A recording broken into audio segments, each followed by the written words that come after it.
Hello दोस्तों, तो कैसे हैं आप लोग। तो दोस्तों आज हम बात करने वाले हैं कि भारत के अगले राष्ट्रपति, भारत के अगले महामहिम राष्ट्रपति कौन होने वाले हैं।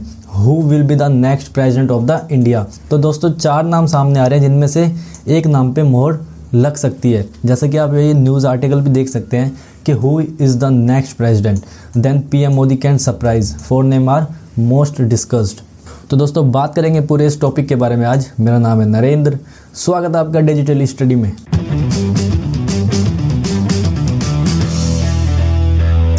तो दोस्तों आगे बढ़ने से पहले question of the day is, आज का सवाल है कि भारत के लॉन्गेस्ट सर्विंग प्रेसिडेंट कौन रहे हैं। ये आपके ऑप्शंस हैं, ए जेल सिंह, बी वीवी गिरी, सी राजेंद्र प्रसाद और डी सर्वपल्ली राधाकृष्णन। तो सही आंसर आप नीचे कमेंट सेक्शन में दे सकते हैं। अगर आप आंसर नहीं जानते तो वीडियो के अंत में मैं सही आंसर इसका आपको प्रोवाइड कराऊंगा। और दोस्तों आगे बढ़ने से पहले प्लीज़ इस चैनल को लाइक, शेयर और सब्सक्राइब कीजिए।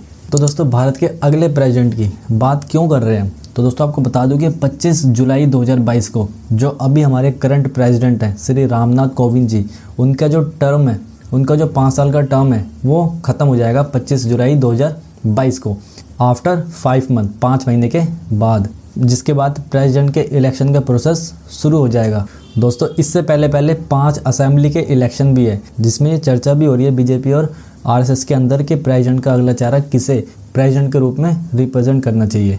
और दोस्तों इस डिस्कशन से, जो बीजेपी और आरएसएस में डिस्कशन हो रही है, इस डिस्कशन से 4 नाम निकल के आ रहे हैं सामने, जो कि कुछ इस प्रकार है। जैसे पहला नाम जिसका आ रहा है वो है आनंदीबेन पटेल, जो कि यूपी की गवर्नर भी है, और दूसरे हैं केरला के गवर्नर आरिफ मोहम्मद खान, और तीसरे हैं कर्नाटक के गवर्नर थावरचंद गहलोत, और फोर्थ हैं वाइस प्रेसिडेंट श्री वेंकैया नायडू।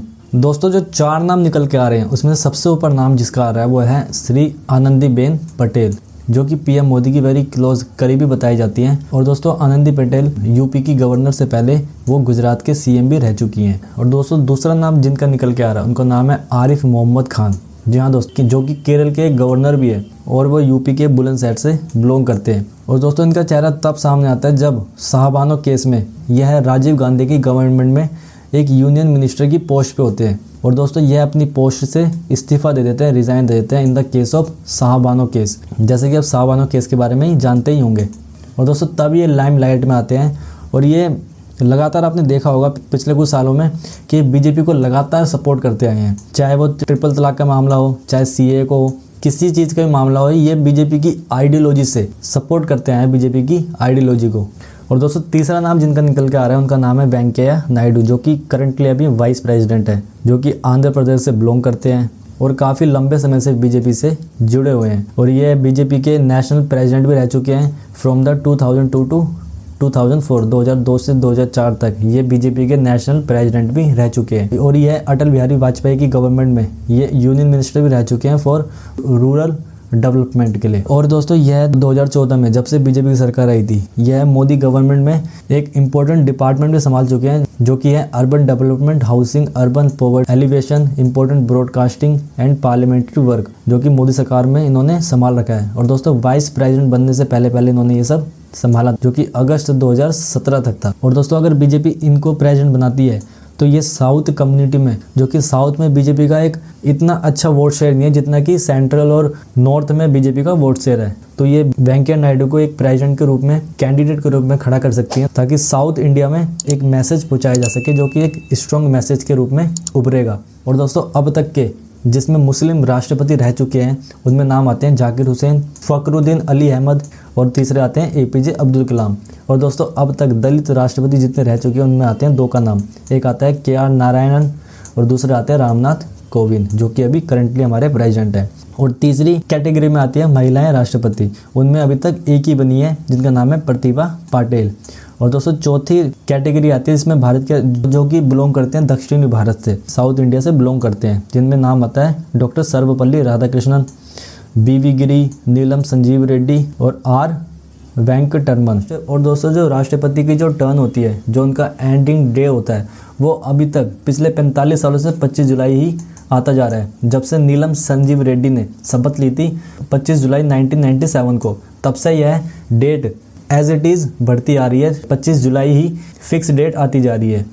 और इनके बाद अभी तक बहुत सारे राष्ट्रपतियों ने शपथ ले ली, वो भी 25 जुलाई को ही ली है, जैसे Giani Zail Singh, R Venkataraman, Shankar Dayal Sharma, KR Narayanan, APJ Abdul Kalam, Pratibha Patil, Pranab Mukherjee, Ramnath Kovind, इन सब ने अभी तक 25 जुलाई को ही पिछले 45 साल से शपथ लेते आ रहे हैं। और दोस्तों 6 राष्ट्रपति अभी तक ऐसे रहे हैं जो कि उपराष्ट्रपति से राष्ट्रपति बने हैं, जैसे जिनमें सबसे पहला नाम आता है डॉक्टर सर्वपल्ली राधाकृष्णन, दूसरा नाम आता है जाकिर हुसैन, तीसरा BV गिरी, उनके बाद आते हैं RK वेंकटरमन, और उनके बाद आते हैं शंकर दयाल, और उनके बाद आते हैं KR नारायण, जो कि आखिरी उपराष्ट्रपति से राष्ट्रपति बने थे। तो दोस्तों भारत का राष्ट्रपति कौन व्यक्ति बन सकता है, उसकी प्रक्रिया क्या होती है, इसके बारे में जानेंगे।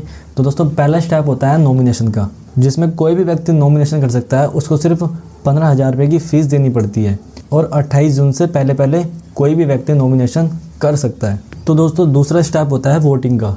तो दोस्तों कोई भी MLA हो चाहे MP हो, उनको 17 जुलाई से पहले वोट देना होता है। तो होता क्या है, उनको एक बैलेट पेपर दिया जाता है जिसमें ग्रीन सिग्नल और पिंक सिग्नल होते हैं। ग्रीन सिग्नल होता है MPs का, मेंबर ऑफ पार्लियामेंट का, और पिंक कलर का होता है सिग्नल जो MLAs का होता है, उनको वोट देने के लिए होता है। और दोस्तों बैलेट पेपर में वह सभी नाम कंटेन होते हैं जो कि प्रेसिडेंट की रेस में दौड़ रहे हैं, उन सभी का नाम उस बैलेट पेपर पे लिखा होता है। और सिंपल सा प्रोसेस करना क्या होता है कि जो भी MP और MLAs प्रेसिडेंट को वोट दे रहे हैं, उस बैलेट पेपर में प्रेसिडेंट को वोट देने वाले हैं, सिंपल सा उनको, अगर प्रेसिडेंट मान लो 3 नाम है, तो उनको सिंपल से करना क्या होता था, उनके आगे नंबर लिखने पड़ते थे।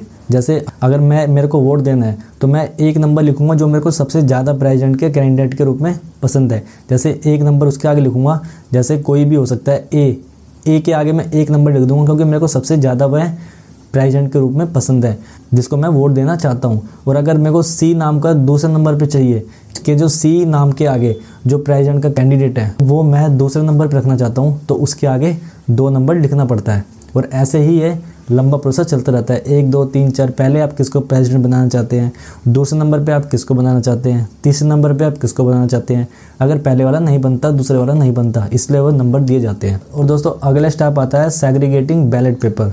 बैलेट पेपर को इकट्ठा किया जाता है 20 जुलाई को, और उन सभी को वेरीफाई किया जाता है, एक बार क्रॉस चेक किया जाता है सभी बैलेट पेपर को, और उसके बाद उसकी शुरू हो जाती है काउंटिंग। जितने भी वैलिड पेपर है उन सब की काउंटिंग शुरू हो जाती है। तो दोस्तों अगला जो चरण होता है वो होता है काउंटिंग वोट्स का। अब वोट्स कैसे काउंट होते हैं, यह इंपॉर्टेंट पॉइंट है। तो दोस्तों टोटल वोट्स काउंट किए जाते हैं, इसके पक्ष में ज़्यादा वोट आते हैं उस प्रेसिडेंट के रूप में चयन कर लिया जाता है। अब जैसे एक एग्जाम्पल के तौर, जैसे इसमें बताया गया है कि जैसे यूपी का जो MLA है, यूपी का अगर कोई भी MLA है उसकी एक वोट की वैल्यू कितनी है, 208। ऐसे ही आंध्र प्रदेश की एक MLA की वोट की वैल्यू है 159, और ऐसे ही सिक्किम की एक MLA की वोट की वैल्यू है 7। अब दोस्तों निकालते कैसे हैं इसको हम जानेंगे। तो दोस्तों होता क्या है, टोटल अगर हम यूपी का एग्जांपल लें तो टोटल यूपी में 403 विधानसभा की सीटें हैं, और उसको 1971 के जो सर्वे था, 1971 का जो सेंसस है उसकी टोटल पॉपुलेशन से 1971 का जो सेंसस यूपी की जो पॉपुलेशन है उससे डिवाइड कर दिया जाता है। 1971 के सेंसस के अकॉर्डिंग यूपी की पॉपुलेशन कितनी बता रही है, 8,38,49,905। दोस्तों इसको डिवाइड करने के बाद जितनी टोटल वैल्यू आती है उसको 1000 से मल्टीप्लाई कर दिया जाता है। तो दोस्तों उसके बाद यूपी की जो एक MLA की वैल्यू है वो 208 के करीब आती है। तो दोस्तों ऐसे ही अगर पूरे स्टेट की वैल्यू निकाली जाए, टोटल MLAs की वैल्यू निकाली जाए, तो उसको 403 से मल्टीप्लाई कर दिया जाता है, जिसके बाद पूरे स्टेट की वैल्यू आ जाती है कितने MLAs के टोटल वोट हैं। और दोस्तों ऐसे ही सारे स्टेट की अलग अलग वैल्यू निकाली जाती है, जो कि टोटल पड़ती है 5,49,495।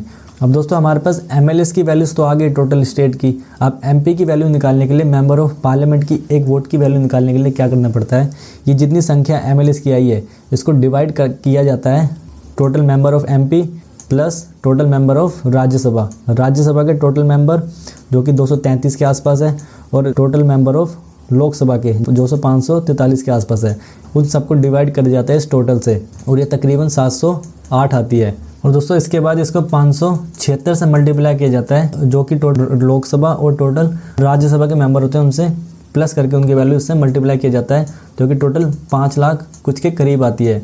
और इन दोनों को प्लस करके टोटल प्रेसिडेंट के वोट की वैल्यू आ जाती है, जिसमें से 50% का आंकड़ा एक प्रेसिडेंट को छूना पड़ता है प्रेसिडेंट बनने के लिए। अब दोस्तों जीतने के बाद प्रेसिडेंट को अपनी ओथ लेनी पड़ती है, और इनको ओथ कौन दिलाता है? यूजुअली इनको चीफ जस्टिस ऑफ इंडिया एक प्रेसिडेंट को ओथ दिलाते हैं। अब दोस्तों अगर आपको प्रेसिडेंट की पोस्ट पर खड़ा होना है तो आपको क्या क्या रिक्वायरमेंट होती है, इसके बारे में बात कर लेते हैं। तो दोस्तों आर्टिकल 58 इसकी इजाज़त देता है, और आपको कम से कम इस देश का नागरिक होना चाहिए, और आपकी उम्र कम से कम 35 साल होनी चाहिए, और आपको लोकसभा का एक मेंबर होना चाहिए।